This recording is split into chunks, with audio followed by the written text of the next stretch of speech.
3월 사회정치사상 이론 완성반인데요. 이제 3월이라는 거는 이제 10달 안으로 이제 들어왔다라는 느낌도 있고, 어쨌든 이제 중간 또 이론 공부의 중간이 됐고, 이 동양 서양은 왠지 한 묶음으로 묶이다가 이제 사회정치사상은 또 하나의 새로운 이제 이야기처럼 돼버리는데, 사회정치 사상을 그간에 이제 우리 기출이라든지 이런 거에 보시면 알겠지만 일정한 패턴을 지켜주면서도 이렇게 삐쭉삐쭉 어려운 문제들을 끼워놔서 이렇게 사람 맥이 빠지게 하고 학원에서 강의를 하는 저도 와, 이런 문제들은 내가 못 다뤄줘서 수험생들한테 좀 나중에 한 소리 듣겠구나 하는 문제들도 이게 나타나기도 하고, 그러니까 이론을 충실히 달아도 워낙에 이 저작 원문들을 가져다가 이렇게 문제를 내기 시작하면 꽤나 까다롭게 느껴진단 말이죠. 그래서 사회정치 사상 너무 싫다 하시는 분들도 있고, 또 어떤 분들은 그래도 동양이나 서양처럼 흔히 말하는 뜬구름 잡는 얘기보다는 적어도 우리 일상하고 많이 가까이 있는 얘기들도 있기 때문에 용어들도 나름 동서양의 우리 윤리 철학 용어보다는 낫다고 생각하시는 분들도 있고요. 하여튼 각자 이 또 취향이 여기에 많이 개입되기는 하는데, 어떻게 보면 교과서 안에서도 보면 교과서 동서양은 굉장히 가이드가 확실한데 이 사회정치 사상의 교과서 범위는 생각보다 좀 좁은 편이고, 교과서 수준과 우리 문제 수준의 갭이 좀 크게 느껴지는 거예요.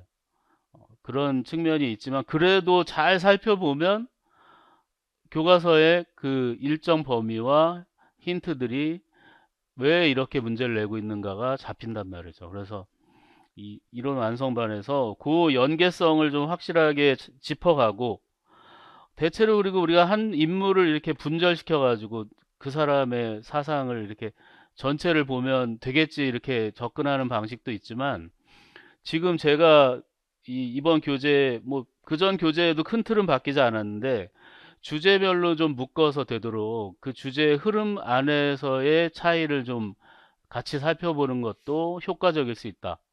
그래서 목차는 꽤 단순하게 정해져 있지만 이 안에 보면 이제 세부적인 목차들이 우리가 그동안 기출들을 많이 감안하고 나왔던 여러 형태들을 좀 최대한 이번에 새로 교재를 내는 김에 이전 교재하고는 좀 우리 앞에 동서양보다는 많이 좀 바꿨어요. 그리고 기존의 문법을 아주 최대한 충실하게 저의 주관을 정말 거의 다 털어내고, 그래서 너무 여기저기 묶어놓은 거 아니냐? 근데 어쩔 수 없습니다. 그렇게 해야지 뭐 제가 저 나름대로 이거를 한다 한들 문법과 어긋나면 여러분들에게 혼란만을 줄 뿐이기 때문에 최대한 이 임용의 문법에 충실하게 가도록 했고요. 어쨌든 이제 4주간에 또 한 400페이지 되는 교재를 봐야 되고, 우리 뭐 사회정치사상 뒷부분 가시면 뭐 통일교육론, 응용윤리까지 더해져 있기 때문에 역시나 빡빡한 한 달 시간이 돼서요. 저도 열심히 해야 되겠지만 여러분들도 예습, 복습을 좀 충실히 해서 체크를 잘 해 놓으셔야 된다 그랬죠. 내가 어디까지는 확실하게 되어 있고 잘 안 됐을 때는 저한테 바로바로 물어보거나 다른 걸 찾아서라도 보충 자료를 충실하게 메꿔 놓고 있어야 돼요. 어, 어쨌든 강의를 충실히 듣는 게 일단 우선이고요. 그래서 이제 출발하는데요. 어쨌든 배경을 간단하게 또 살피고 지나가도록 하겠습니다. 어, 그러니까 우리 사회 사상이 있고 정치 사상이 있잖아요. 그래서 정치 사상 하면 뭐 국가 이론이라든지 사회 계약론 이렇게 또 분류를 하고, 사회 사상은 정의론 이런 방식이 이제 우리의 일반적인 문법인데 뭐 시민 불복종이라든지 이런 거 몰아가지고 소통 이론이라든지, 근데 따지고 보면 사회 사상이 정치 사상이고 정치 사상이 사회 사상이에요. 그러니까 사회 사상이 더 큰 범위라고는 할 수 있지만 실제로 우리가 다루는 거는 아주 정치적인 내용들 중심으로 다루고 있단 말이죠. 그래서 우리 도덕윤리라는 이 과목에 있어서 사실 우리는 동서양의 윤리를 집중적으로 전문성을 가지고 하기에도 바쁜데 이 사회 정치 사상까지 섭렵을 같이 한다라는 건 우리 선생님들이 굉장히 큰 부담이에요. 사실은 이거는 어떻게 뭐 정치 분과를 따로 떼서 그쪽에 전문성이 있는 교사를 또 이렇게 만드는 게 중요한데 우리에게 이걸 다 준 마당에는 사실 또 이걸 다 하다 보면 나중에 통합사회라든지 연계 과목을 하는 데 있어서도 훨씬 더 우리 지금 우리가 다루고 있는 게 더 밑바닥에 저변에 있는 얘기들을 하기 때문에 훨씬 더 우리가 수준이 높은 걸 다룰 수가 있죠. 우리 이제 제도적인 건 좀 빠져 있잖아요. 민주주의 운영은 얘기하지만 민주주의의 운영의 큰 틀을 얘기하지 제도적인 뭐 하나하나의 이 시스템을 얘기하진 않잖아요. 그러니까 그런 것들을 생각해 보면 사실 도덕윤리 성격에 잘 맞는 내용들을 가지고 있고 그걸 가지고 시험을 보고 있는 거죠. 그래서 사회사상, 왜 우린 사회사상을 이렇게 다루고 전문성을 키워야 되느냐, 교사로서. 인간은 기본적으로 사회적 존재라는 걸 고등교육, 한 중학교만 들어가도 첫 장에 알려주고요. 초등학교 때부터 인간은 혼자 살 수 없다. 사회적 존재다. 아리스토텔레스의 얘기 인용해 가면서 얘기한단 말이에요. 사회 안에서 살면서 사회에 관심을 가질, 관심이라는 건 단순히 바라보는 정도가 아니라 그 안에서 어떤 일이 벌어지는지에 대해서 참여하고 같이 어우러져서 개선을 하기 위한 노력까지 해야 된단 말이죠. 사회라는 건 머물러 있기 힘들어요. 항상 무언가 더 나은 것을, 이상주의자는 아직 되진 않았지만 바꾸려고 관념 하나라도 가지고 있고요. 현실주의자들은 작은 것부터 바꿔나가려고 하는 거고, 더 큰 의미의 이상주의자는 어떠한 역사적 종착점을 마련해 두고 우리 뭐 막스주의 같이 글로 가기 위한 투쟁의 역사로 설명하기도 하고, 그러니까 사회 현상에 대해서 체계적으로 사유하고 해석하는 거예요. 자기 나름대로. 그게 이 안에 지금 우리 책 안에 다 들어있는 거죠. 항상 현실 문제를 개선한 이상사회가 제시되어야 하는 거죠. 그러니까 사회사상 앞에서는 누구나 다 이상주의자가 될 수밖에 없어요. 이 사회라는 건 항상 더 나은, 뭔가 이 사회는 현재 문제고 이 문제를 해결해야 된다라는 문제의식을 항상 가지고 있고 어떤 목표, 단기적인 목표, 장기적인 목표.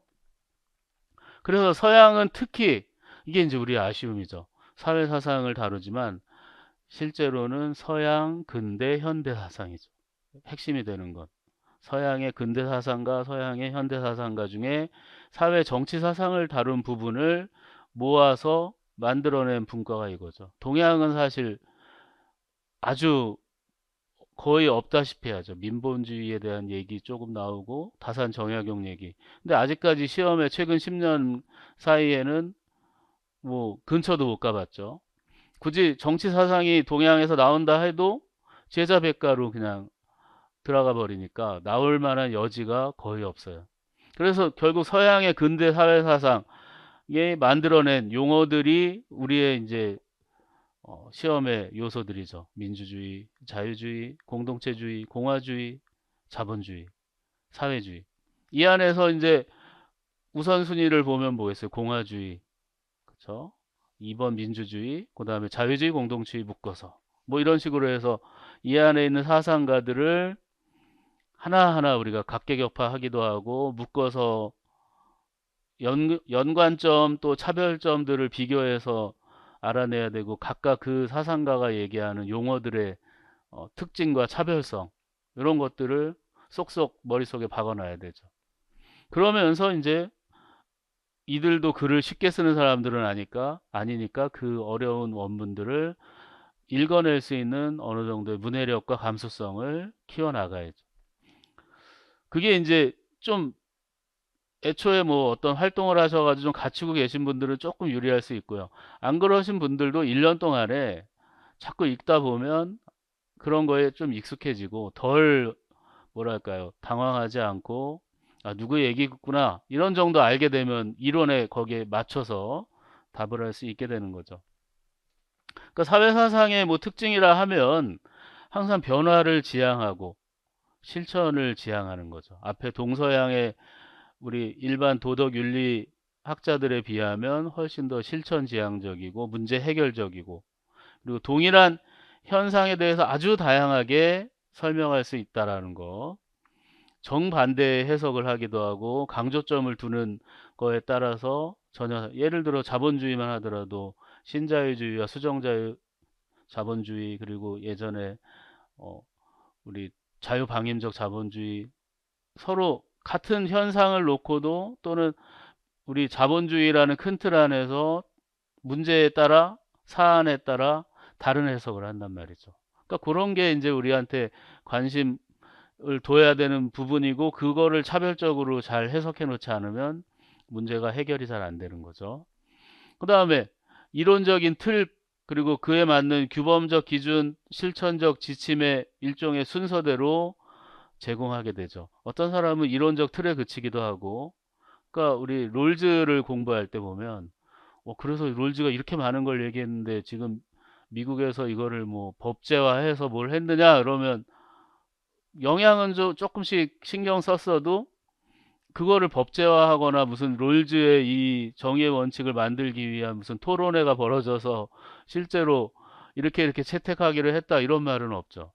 그야말로 이론적 틀과 이상향을, 현대판 이상향을 만들어 놓은 거죠. 근데 규범적 기준을 때로는 제시하는 학자들도 있어요. 보면 칸트 같은 경우가 그렇죠. 칸트는 영구평화론 얘기하면서 영구평화론이 되려면 구체적으로 이러이러한 국제연맹이 만들어, 이상적이긴 하지만 이렇게 가자, 공화정으로 가자, 이렇게까지 간단 말이에요. 규범적 기준이 되겠죠. 이제 실천적 지침이 된다면 우리 칼막스나 이런 사람들을 예를 들 수 있겠죠. 어떤 실천적 지침을 줬죠? 무장, 무력, 폭력적 어, 전복할 수 있는 체제를 전복하는 투쟁을 하자고 실천적 지침을 주기도 하죠. 그러니까 이러한 각자의 완결점이 어디냐에 따라도 분명히 차이가 있어요. 근데 우리가 이제 주로 다루는 건 이론적 틀 쪽에 가깝죠. 그러니까 사회계약론만 하더라도 보시면 홉스 같은 경우에는 이론적 틀이 됐지만 그걸 나중에 보면 절대 왕정이 갖추어져서 상당 부분 홉스의 이론들이 적용되는 부분이 있고요. 로크 같은 경우에 더하죠. 로크는 사회계약론 그 자체, 로크가 얘기한 것들이 영국의 정치에 거의 대부분 채용되고 거기에서 이루어지는 제도가 오늘날까지도 이어지잖아요. 루소의 경우는 어땠죠? 상당히 공화주의라는 한편의 이상주의적이었지만 지금 또 한편에서는 공화주의라는 게 우리 모든 민주국가가 활용하고 있고 제대로 시행하는 나라들은 수준 높은 민주주의가 되는 거고, 공화주의적이지 못한 나라들은 이름뿐인 민주주의죠. 형식으로는 되게 민주적이고 자기들은 민주주의라고 우기지만 공화주의적인 성격이 없거나 또는 자유주의적인 성격을 갖추지 못한 민주주의들이 있죠. 그러니까 형식적 민주주의죠. 그런 건. 이제 그런 것들이 이 안에 다 들어있고요.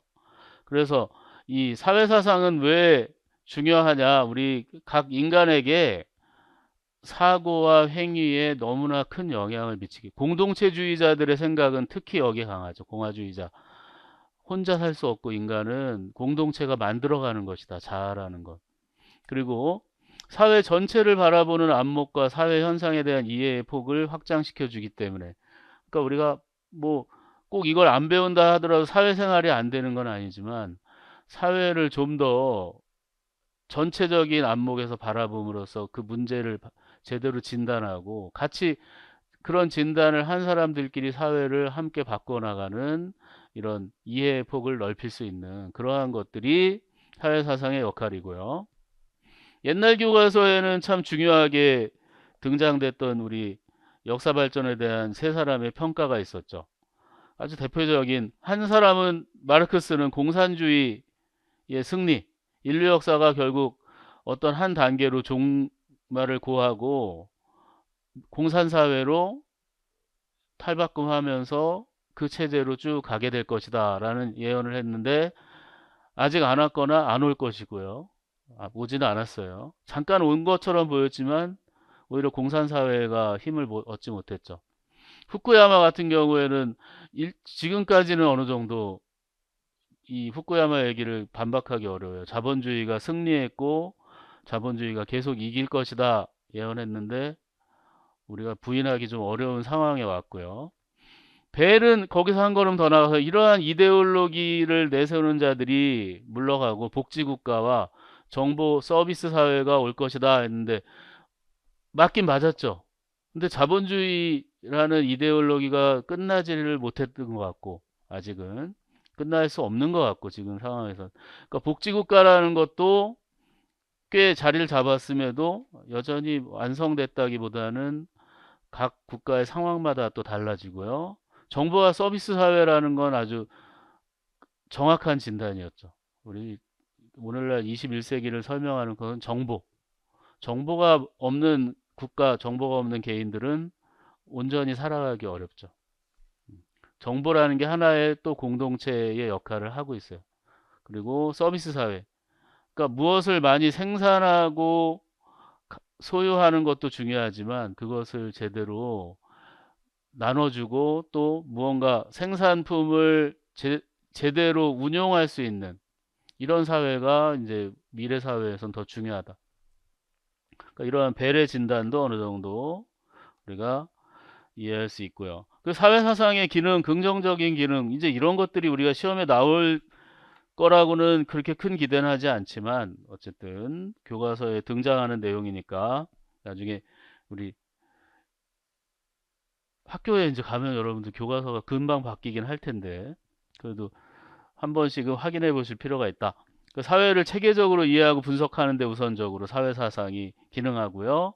비판적인 인식이나 지향할 이상과 실현 방안을 제시하기 때문에 사람들에게 어떤 목적, 가치들을 보편적 가치를 보장할 사회를 추구하게 하는 이런 것까지 포함돼서 개인적으로 보면 바람직한 삶의 방식을 알려준다.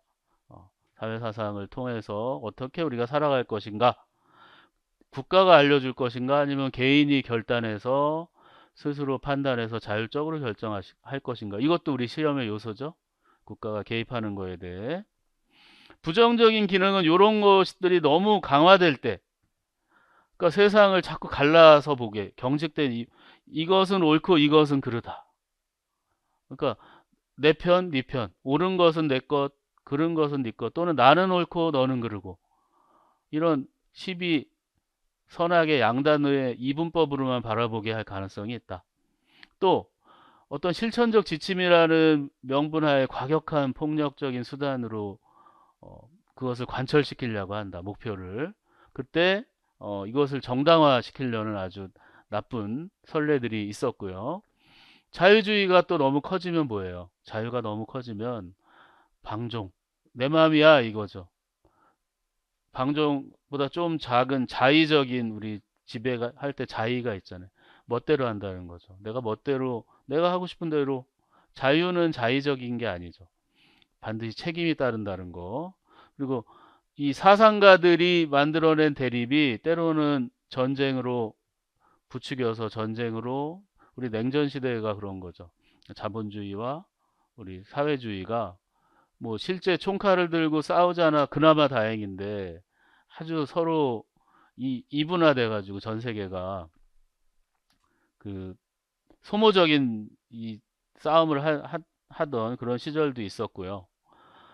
또 옛날로 보면 우리 종교 사상 안에 보면 종교 같은 경우가 종교가 이제 사회 사상에 영향을 미쳐서 전쟁을 계속 수행하게끔 만들기도 하고 그러니까 참 이 사회 사상의 부정적인 기능은 아주 크게 문제가 되는 거죠.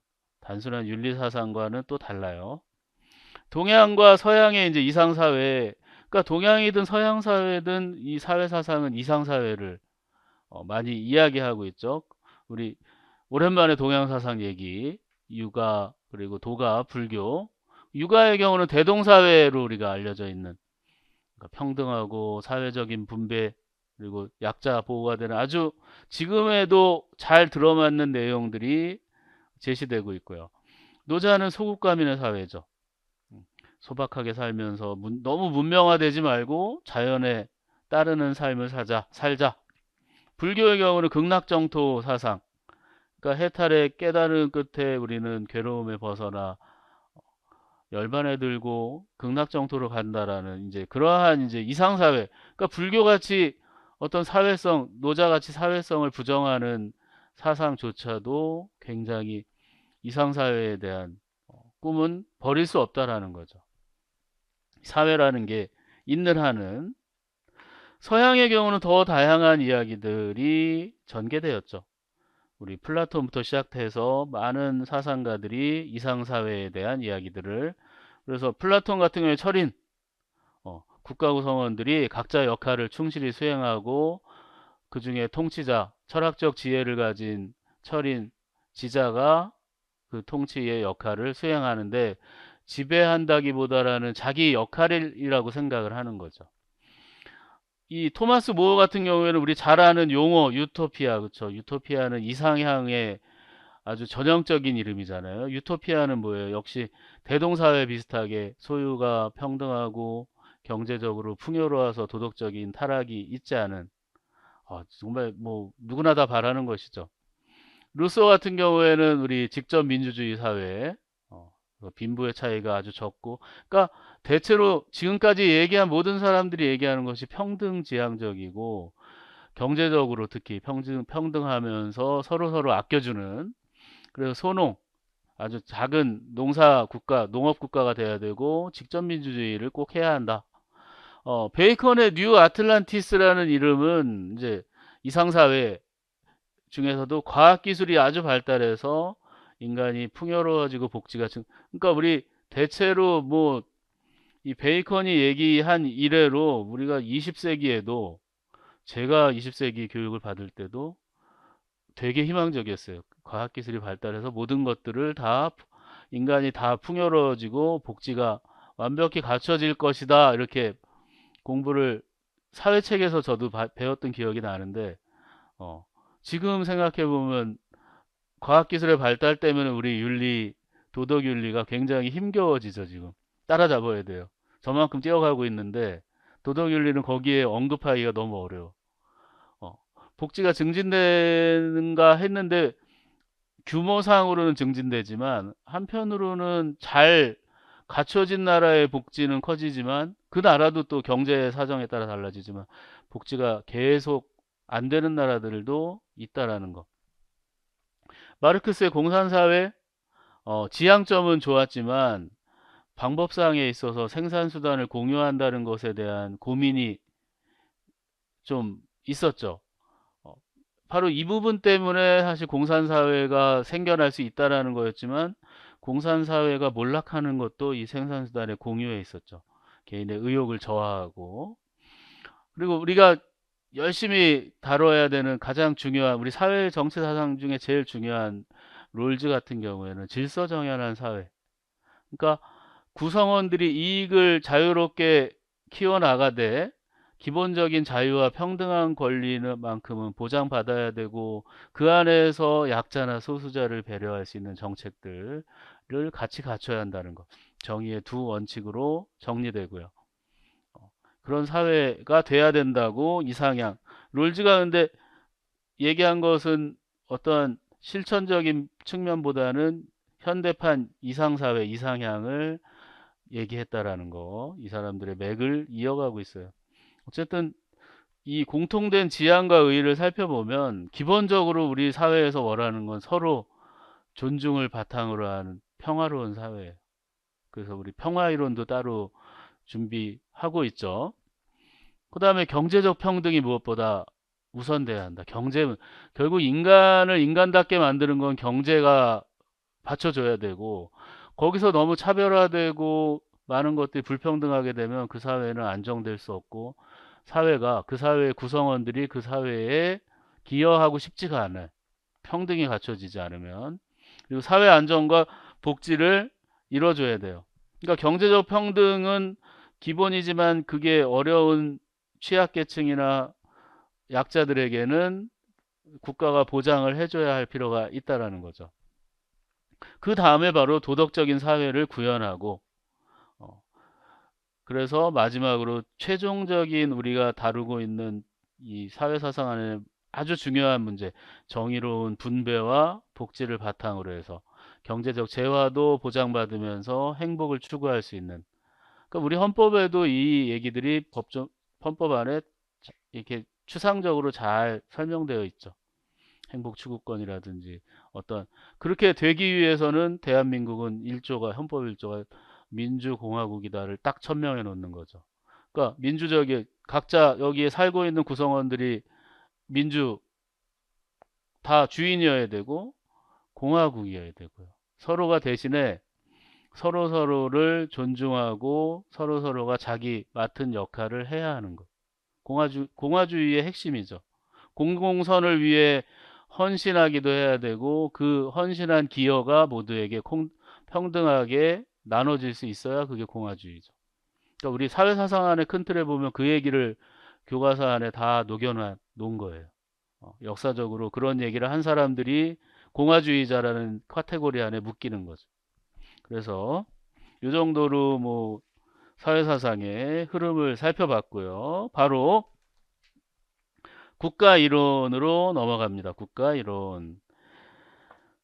국가 이론을 이제 교과서로 보면 아주 커서 일단은 국가 이전, 근대 이전. 그러니까 뭐 마키아벨리까지를 근대 이전이라고. 그러니까 마키아벨리도 근대 사상가라고 분류될 수도 있겠지만 넓게 보면 르네상스로 막 치고 올라가고 그러면 근데 어쨌든 마키아벨리를 기점으로 나눠 놓고 그 이후를 이제 몽테스키에부터 이제 사회계약론자 등등 해서 2장에 두 번째로 놨습니다. 그래서 교과서부터 먼저 살펴보면요. 국가 이론의 이제 핵심, 국가는 제목부터 보시면 국가 목적인가 수단인가, 국가 그 자체가 목적이라고 보는 아리스토텔레스 계열의 사람들과 국가는 우리 구성원, 국민, 시민, 신민들, 뭐 시민들을 위해 존재하는 수단일 수도 있고 그 두 가지의 성격을 미묘하게 같이 가지고 있는 국가일 수도 있다라는 거. 그래서 보시면 동양에서는 우리 가족 공동체로 국가를 받고 그쵸? 동양에서는 이 민본주의라는 말만 하나 잘 기억해 주시면 되고요. 민본주의 그쵸? 백성들이 근본이 된다. 민주주의는 백성들이 주인이 된다. 근데 이 민본주의와 민주주의는 아주 근본적으로 차이가 있다라는 거. 어쨌든 이 사이에 한 글자 요걸 써놓아 보면 군주 정치 해놓으면 민본주의, 민주주의, 군주주의를 놓고 보면 결국 이렇게 대립이 되는 거죠. 민본주의를 봐야 결국 군주주의 안에 있는 군주가 마음먹기에 따라 얼마든지 달라질 수 있는 그런 상황인 거죠. 그래서 민본주의. 그래서 이 민본주의의 핵심은 군주의 도덕성이에요. 군주가 백성들 무시하고 자기 멋대로 잔인한 정치를 하며 왕도 정치 하지 않으면 소용없는 거죠. 그래서 이 동양은 지금 참 안타깝게도 이 한 줄 정도가 이 사회사상에서 우리가 생각할 수 있는 한두 줄. 바로 우리 서양 사상으로 그래서 넘어가게 돼요. 서양의 우리 정치 사회 사상으로. 그래서 근대 이전의 서양에서는 국가를 구성원의 운명 공동체 그리고 도덕 공동체 이렇게 얘기했어요. 특히 대표적으로 아리스토텔레스는 인간이 태어나면서부터 공동체를 이루려는 성향을 가지고 있다. 가족에서 출발해 국가라는 최고의 가장 완전한 공동체를 형성한다 이거죠. 여기서 여러분 의문을 가지실 수 있죠? 플라톤이 없군요. 이렇게 하시죠. 플라톤. 교과서마다 이제 조금이라도 언급하는 데가 있기도 하지만 우리 앞에서 서양 사상에서 플라톤은 구분하기 어렵다고 했잖아요. 그 정치 사상과 우리 인간의 영혼론과 이렇게 연결이 되면서 그래도 이번 그 실전 대비 문제에서 대비 핵심 이론에서 플라톤은 또 다룹니다. 조금 다룰 수밖에 없죠. 심심치 않게 나오니까요. 그렇죠? 아리스토텔레스의 정치 사상보다는 오히려 플라톤이 더 우리가 조심해야 될 부분들이 많아요. 그 다음에 그래서 가족에서 출발해 국가는 최고의 가장 완전한 공동체를 형성하는 거죠. 그래서 아리스토텔레스는 국가가 특정 개인의 이익이 아니라 공동체 구성원 전체의 이익을 목표로 함을 강조한. 그래서 우리 이 아리스토텔레스는 공동체주의의 아버지이자 공화주의의 시초인 거죠. 아리스토텔레스 계열의 공화주의, 나중에 이제 우리 로마 계열의 신로마 계열의 공화주의를 구분해서 생각해 볼 때 아리스토텔레스는 좀 더 공동체주의라고 표현하는 것에 가깝게 공동체의 중요성 그리고 공동체의 공공선에 각각 이 달성에 개인들이 힘써야 한다. 여기에 강조점을 뒀다라는 거. 그래서 구성원 모두가 공동체 전체의 목표 달성에 필요한 도덕성을 갖추도록 국가가 이끌어야 한다. 이 말이 뭐예요? 국가 개입하에서 국가가 좋은 삶을 어떤 건지 알려줘야 한다. 이게 현대 와서는 마이클 샌델까지 이어지는 입장이잖아요. 그렇죠? 국가가 좋은 게 있으면 알려줘야지 방치하는 게 더 문제야. 이렇게 생각하는 거잖아요. 그래서 아리스토텔레스는 개인은 공동체 속에서 생활하며 자신이 속한 공동체의 가치와 역사를 공유하고 이거 생각해 보니까 또 맥킨타이어도 떠오르죠. 맥킨타이어가 그 사회의 문화, 역사적 맥락을 그렇도록 강조한 것도 바로 이 아리스토텔레스의 이야기를 계승한 거예요. 그래서 공동체가 부여하는 삶의 목적 등에 끊임없이 영향을 받으면 삶을 구성하는 존재, 구성적 공동체, 마이클 샌델 얘기도 여기에 싹 녹아들어 있죠. 그래서 키케로는 아리스토텔레스 다음에 등장하는 이제 국가에 대한 논의는 키케로예요. 키케로는 공화주의의 원조로도 또 아리스토텔레스 다음으로 공화주의의 원조로도 이야기되죠. 정치 공동체로서의 국가는 공화국이어야 한다. 공화국은 공동의 이익을 구현하는 것. 그래서 인민의 것이다. 누구 것도 아닌 각 인민의 것이라는 거. 여기서 공화국이지만 키케로는 단순하게 설명하지 않고 그간에 있었던 정치 체제 중에 장점을 살린 혼합정의 형태의 공화정을 얘기했다. 그래서 키케로는 개인의 이익보다 공공의 이익을 우선시하는 시민의 정치적 연대에 의해서 국가가 발생한 거고 개인은 국가 공동체의 이런 시민이 되었을 때 비로소 자기 실현을 할 수 있다. 어, 아리스토텔레스를 잘 계승하면서도 보다 공화주의라는 성격을 명확하게 공공의 이익을 우선하고 시민들의 정치적 연대 그리고 시민들이 각자 자신들이 국가에 공헌해야 한다라는 시민적 덕성의 성격을 갖춰야 한다라는 거. 그래야만이 자기 실현을 할 수 있다라는. 그다음 유교 사상과 맹자 얘기가 여기 녹아 있죠. 공자하면 경제적인 삶 항산이 보장돼야 도덕성을 함양하는 항심이 가능하다. 그렇죠? 유항산, 유항심, 무항산, 무항심. 그래서 더 좋은 삶을 위해 사회 질서를 유지하는 역할을 해야 하는 거죠. 국가가. 다시 아리스토텔레스로 넘어와서 아리스토텔레스는 좀 더 자세히 뭐라고 인간을 정치적 존재, 공동체적 존재라고 했죠. 공동체 구성원의 물질적 자족뿐만 아니라 도덕적 삶을 살 수 있도록 하는데 국가의 존립근거와 국가가 가만히 있는 게 아니라 교육도 열심히 해서 이 구성원들이 인간다운 삶, 가장 최선의 아름다운 삶을 살 수 있게 도와줘야 되는 거예요. 적극적으로. 그래서 아리스토텔레스는 인간은 유일하게 선악을 갖는 관념을 갖는 존재고 인간이 결합한 최고 단계의 공동체가 국가니까 국가의 궁극적 목적은 뭐다? 국가 구성원이 다양한 덕의 실천을 통해 도덕적으로 살아갈 수 있게 해주는 거다. 그래서 아리스토텔레스는 국가가 구성원들의 도덕적 삶을 영위할 수 있도록 바람직한 덕성을 가르치도록 균등한 교육, 우리가 공교육이라는 개념이 여기서부터 등장하는 거죠. 국가가 균등하게 가르쳐야 되고요. 개인의 행복 실현을 위해 국가 공동체의 일원으로서 공적인 일에 참여하고 자신이 맡은 역할에 최선을 다 공화주의의 정신이죠. 공적인 일에 기여해야 되고 맡은 역할에도 최선을 다 해야 되는 거예요. 각자 맡은 역할을 해줘야 한다. 그래서 우리 아리스토텔레스 문제는 이런 식이죠. 국가 전체는 하나의 목적을 가지고 있어요. 인간도 모든 행복이라는 목적을 가지고 있듯이. 그래서 교육은 모두에게 똑같이 이루어져요. 또한 그것은 공적이어야 한다. 모두가 자기 아이를 개별적으로 보살피고 자기가 최고라 생각하도록 가르치는 지금의 교육처럼 개인적이요. 이때도 그랬나 봐요. 그렇죠? 그래서 이것을 위해 필요한 것에 대한 훈련은 모두에게 똑같아야 한다. 공적인 이익을, 국가적 이익을 추구하기 위한 교육은 똑같아야 한다.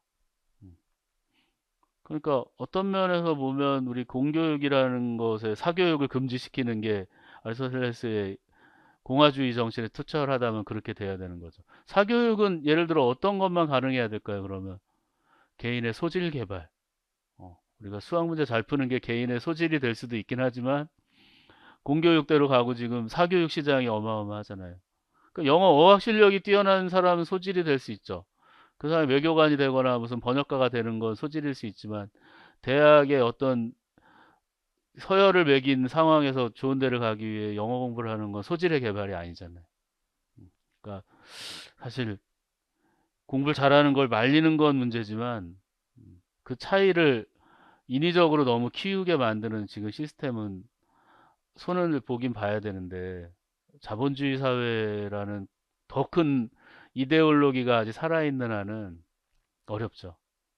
여러분 학교 현장에 가셔도 뭐 다 그거 자본주의 이데올로기에 아마 금방 질리실 것 같아요. 어디든. 그러니까 학교만큼은 학교는 굉장히 인위적인 곳이고 특별한 곳이어야 하는데 학교에도 그 담이 좀 무너져 가는 것 같아요. 학교는 좀 뭔가 이상 사회가 있어야 되고 좀 순수함도 살아 있어야 되는데 그러니까 전형적인 그냥 자본주의 논리를 어려서부터 학습시키고 이해시키는 방향으로 흘러간단 말이죠.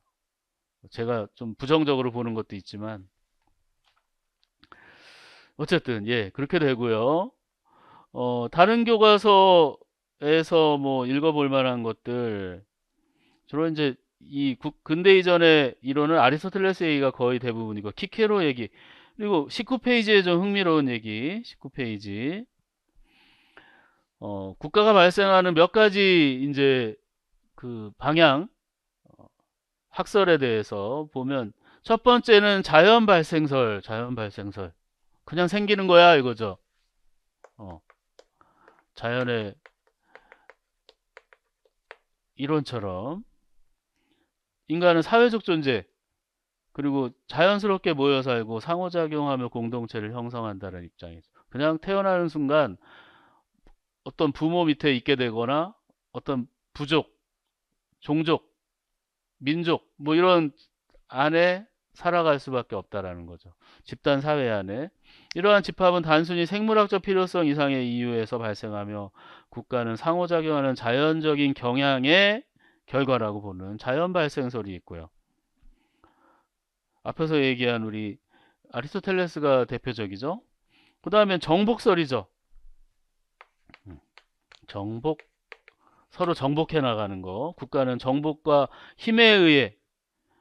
그러니까 이 우리 나중에 국제관계론 배울 때 나오는 현실주의자들이 이걸 굉장히 따르죠. 강자가 약자를 정복해서 지배관계를 유지하려면 국가라는 아주 갖춰진 체제 하에서 층층시야 명령이 딱딱딱 떨어지고 거역할 수 없게 만들고 힘으로 제압하는 거죠. 그렇게 해서 필연적으로 생기는 불평등 관계를 규율하는 거예요. 통치 조직이 국가다. 말 듣게 하려고 조직을 갖추고 체계를 갖춰서 명령 체계를 갖추는 게 국가다. 이것도 상당히 뭐 고대부터 중세까지는 아주 괜찮은 이론이죠. 많이 그렇게 지금은 근데 이렇게 되면 곤란하죠. 여전히 남아있기는 해요. 왕권신수설이라는 말이 있죠. 왕의 권한은 신이 주신 것이다. 왕권신수설, 그쵸? 모든 권력은 신으로부터 나오고 신이 특별히 왕을 선택해서 그에게 절대적인 권력을 부여했어. 신으로부터 정치 권력을 부여받은 군주는 신의 대행자니까 국민은 군주에게 복종. 그러니까 중국을 비롯한 이 동양의 봉건주의 체제에서 아주 잘 써먹었던 거죠. 천자, 하늘의 아들이에요, 그쵸? 천자. 황제는 곧 천자라고 이렇게 얘기하죠. 그냥 정통성에 있어서 이거보다 센 게 없죠. 근데 이러다가 근대에 오면서 이런 것들을 다 부정해 가면서 아니야, 이제는 국가라는 건 머리가 깨인 근대인들이 또는 근대 이전의 사람들도 뭔가 필요해요. 왜? 자연 상태라는 건 너무 무서웠거든요. 국가가 없이 개인 혼자 돌아다닌다는 건 언제든지 요즘도 국가 있어도 묻지마 폭행 비롯해가지고 무서운 일도 벌어지잖아요. 그래도 그런 일이 있을 때 어디 도망갈 때가 있잖아요. 우리 뭐 파출소나 주민센터 같은 국가 기관이 있잖아요. 근데 자연 상태라는 건 그런 게 없는 거죠. 집으로 뛰어가야 되는 건데 집도 없는 시절의 자연 상태라면 더 그렇죠. 나 혼자 그 모든 강자들, 맹수들을 그러니까 그야말로 맹수도 무섭고 자연 안에 있는 진짜 맹수들, 호랑이나 사자 무서운데 진짜 무서운 맹수는 뭐죠?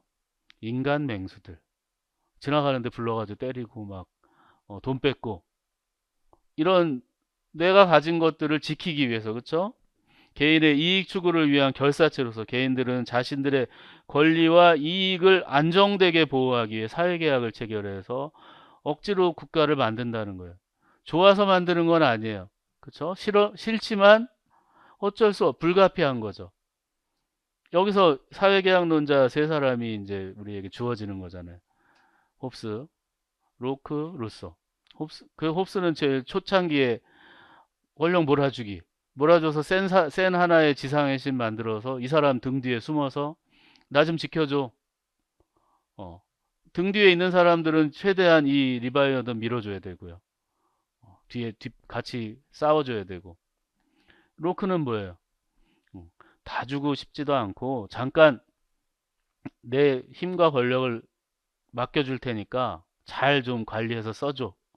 대신에 못하면 우리한테 혼난다. 이런 거죠. 루소의 경우는 뭐죠? 다 똑같이 내놨지만 가져가지도 않는 권력을 만들어서 그 권력에 맞게 각자 개인의 삶이 필요한 영역은 자기의 삶을 살되 공적인 일이 필요할 때는 단결하는 거죠. 하나의 의지로. 일반 의지라는 표현을 써가지고 그런 사회를 만드는 거죠. 그러니까 이러한 것들이 국가를 만드는 얘기고 특별하게 막스가 뒤에 나오죠. 칼 막스는 국가라는 건 다 허위의식인 거예요. 그냥 헛개비라는 국가라는 걸 만들어서 자꾸 지배계급들이 자기의 그 착취, 힘없는 자들을 착취하는 거를 정당화하려는 껍데기를 씌워놓은 거기 때문에 이 껍데기를 걷어내고 나면 국가라는 건 필요하지 않고요. 우정을 나누는 막 동지라 그러잖아요. 공산사회에선. 그래서 사회재산이 사라지고 모든 것을 공유하는 평등한 세상이 올 거다. 이런 국가를 얘기하기도 했죠. 이런 얘기가 이 교과서는 특별하고 21페이지에 보면 흉과 해겔 얘기가 나오죠. 그래서 해겔이 늘 약간 두려움이 있어요. 아직 한두 줄씩 이렇게 흔적을 남겨놔서 내놓고 나서 해겔은 빠졌잖아요. 뭐 이렇게 얘기했는데 어, 나올 수도 있는 여지가 있다 이거죠. 휴은 국가의 본질이 국민에게 평화와 질서의 혜택과 이익을 제공하는데 당연히 홉스 이래로 이 영국 스코틀랜드 계열의 학자들의 기본적인 생각이죠. 자기 질서 유지 그리고 자기 이익 이거에 대한 아주 확고한 신념들. 해결은 가족과 시민사회를 넘어선 최고의 이성과 절대 이성, 그쵸? 이 윤리가 구현된 것이 국가라고 표현했죠. 그러니까 우리 해결이 안 나온 지 오래돼서 이제 좀 교과서 개편될 때까지는 안 내기를 기대하지만 혹시라도 해결 이렇게 을로 조사하면 이 정도 얘기는 물어볼 수 있다 이거죠. 그래서 안 나오기를 바라며 예. 그 다음에 예. 21페이지면 마키아벨리 얘기도 살짝 한 줄 정도 지금 나오고 있죠. 21쪽에 마키아벨리는 무엇보다 국가 자체의 유지를 중시하고 통치자는 국가를 위협하는 시민을 탄핵하고 강한 군대를 양성할 권리를 가질 것을 강조합니다. 마키아벨리는 가장 싫어하는 게 뭐였냐면 파벌이에요. 파벌. 국가 내 부분적인 단체죠. 그런 단체가 국가를 흔들거나 개인들을 다수의 힘으로 억압하는 걸 가장 싫어했죠. 가장 평등한 개인들의 모임이어야 되고 국가는 그래야만이 평등도 유지하고 자유를 저해할 수 없고 그게 바탕이 되려면 법에 의한 통치가 돼야 되는 거죠. 공화주의자의 성격이 마키아벨리도 있는데 공화주의라는 게 현실적으로 참 이루어지기 어렵고 국가가 너무 쇠약하거나 혼란한 시기에는 공화주의란 이상을 찾아다니다 외적의 침입에 속수무책으로 당하고 아까 얘기한 파벌들이 국가를 장악하게 된다. 그러니까 그때는 군주, 강력한 절대 군주가 등장해서 야수와 같은 맹수와 같은 힘을 가지고 그런 세력들을 일거에 몰아내고 외적들의 침입도 막아내야 된다. 그런 이제 이중적인 마키아벨리의 성격도 있어요. 그러니까 이런 것들이 교과서에는 잘 표현되어 있지 않는 편이죠. 그래서 이 정도로 교과서 설명은 끝내고요. 그럼 실전 대비 핵심 이론은 잠깐 쉬었다 하도록 하겠습니다.